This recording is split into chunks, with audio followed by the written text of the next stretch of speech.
Welcome to the AFR Saints channel, where we provide you daily content on your favorite team, the New Orleans Saints. Do us a favor and hit that subscribe button. Be sure to leave your comments below and smash that like button. Who dat? Well, yesterday the Saints had an injury report with 15 names on it. It's roughly a third of your friggin' roster. And there was even more tumult on Friday.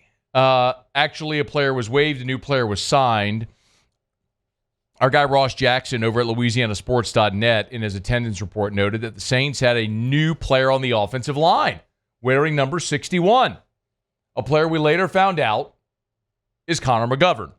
I'll remind you that when Ross Jackson was here 10 days ago or so, after we had learned that Erik McCoy was going to be out for about 2 months, Ross put a piece up at LouisianaSports.net where he listed 3 possible targets for the New Orleans Saints to add a veteran on the interior, and one of them was, in fact, Connor McGovern, who the Saints did sign on Friday off the Jets practice squad. I'll remind you, this is what Ross said last week, why the Saints would be interested in McGovern. The reason why I think he would be of interest to New Orleans comes down a lot to the fact that he had familiarity with John Benton, who's the New Orleans Saints offensive line coach now. Benton was the offensive line coach and run game coordinator in 2021, 2022 with the Jets. And so I think that that's something that really lends itself a bit to what it is that New Orleans could potentially do. They found some success there, too. So he's another one that's got a little bit of familiarity and that has some familiarity also with what the system was intended to be. So that makes an awful lot of sense. You know you're running this wide zone scheme offensively.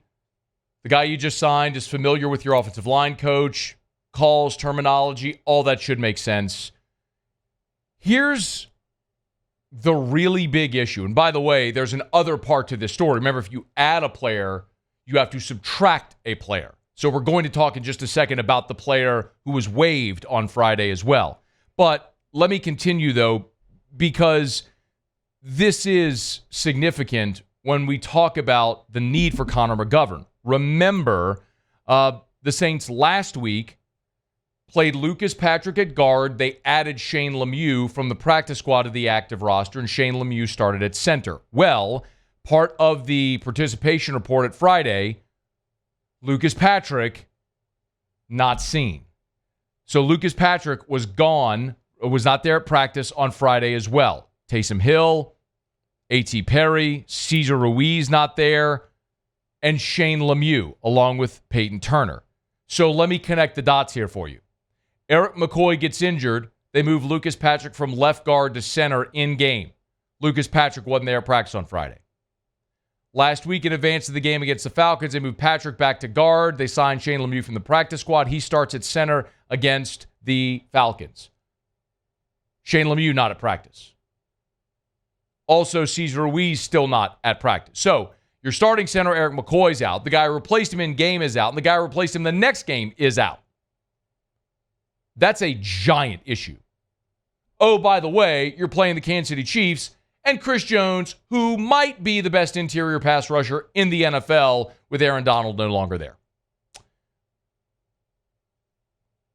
Good luck, Connor McGovern.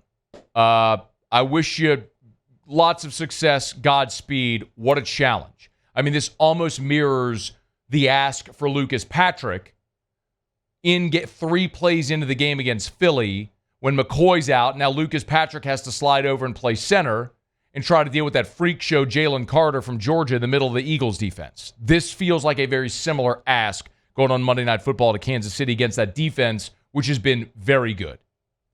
But the Saints add Connor McGovern. They had to have somebody that they can add to the interior, a veteran player to the interior. And McGovern's a good player. He's played a lot of football over his career in the NFL, most recently with the Jets practice squad. And again, familiarity with the New Orleans Saints and the Saints coaching staff. But still, this is a very, very, very big ask on a short week now coming in on Friday before a Sunday game. We'll see if he's activated. But, McGovern, the 2 seasons, I'm reading here from Ross's piece about him, 9 sacks allowed in 2 seasons, which is not ideal, especially when you're trying to prevent an interior pass rush, but Familiarity with Benton makes him an option. Now, the other side of this part, remember, you add Connor McGovern. So you add someone to your 53, meaning someone has to exit. Well, it turns out that player is wide receiver A.T. Perry, who the Saints waived on Friday. This probably shouldn't be terribly surprising. You know, Dennis Allen pretty consistently throughout this offseason reminded us that A.T. Perry wasn't quite there yet. This was Dennis Allen in June about A.T. Perry. He's still got a long way to go. That's what we're seeing. We're seeing a guy that's got talent, has shown signs of being a playmaker, and has shown signs of inconsistency. And so I think that's the challenge with all young players is how do you get them to, that's what really the development really is. The development is the consistency with which you have to perform on a day in and day out basis. And I think that's the challenge that we're faced with not only AT, but a lot of these young guys. That was Dennis Allen on June the 12th. July 30th, right in training camp, he didn't have many more nice things to say about A.T. Perry. Look, I think AT's doing fine. I do think that he's got to, do something to take that next step and make one of those plays that's going to kind of catch our eye a little bit. Hadn't happened. To this point, A.T. Perry, while battling some injuries, but also as a healthy scratch, has not been active for any of the Saints' 4 games yet this year. And it's so disappointing because this is a player that you used a draft pick on a year ago. You had high hopes coming out of Wake Forest, and it just hasn't materialized. He played in 10 games a year ago, had 12 catches on 18 targets, 246 yards, average over 20 yards of reception, and scored 4 touchdowns. So he showed you he could do it, but in this new Clint Kubiak system, when you were looking for, remember, Michael Thomas gone, everyone's been waiting. Who's going to be the third to step up after Olave Shaheed? A.T. Perry was the guy with Michael Thomas no longer here that we all looked at and said, all right, man, it's your turn. Step up. And through 4 games, hasn't been active. Now he's waived out the building. There's always the possibility the Saints could re-sign him. It could be one of those things where you waive a player if he clears waivers, and maybe you sign him back to your practice squad. We'll see. But he became a very expendable player at a position where the Saints need contributors. And that's massively disappointing because when they got A.T. Perry in round 6, we talked about it on the show. I thought that was a steal because he was such a productive player at Wake Forest. Had the knock on him was dropped, some off-field stuff, but the talent, the size was all there. It just hasn't materialized. And now it's come to a head. And at a position where a guy like Mason Tipton, an undrafted rookie free agent, is taking reps and getting targets, on the last drive against the Eagles in the fourth quarter where you're trying to go win the game, and A.T. Perry's a healthy scratch.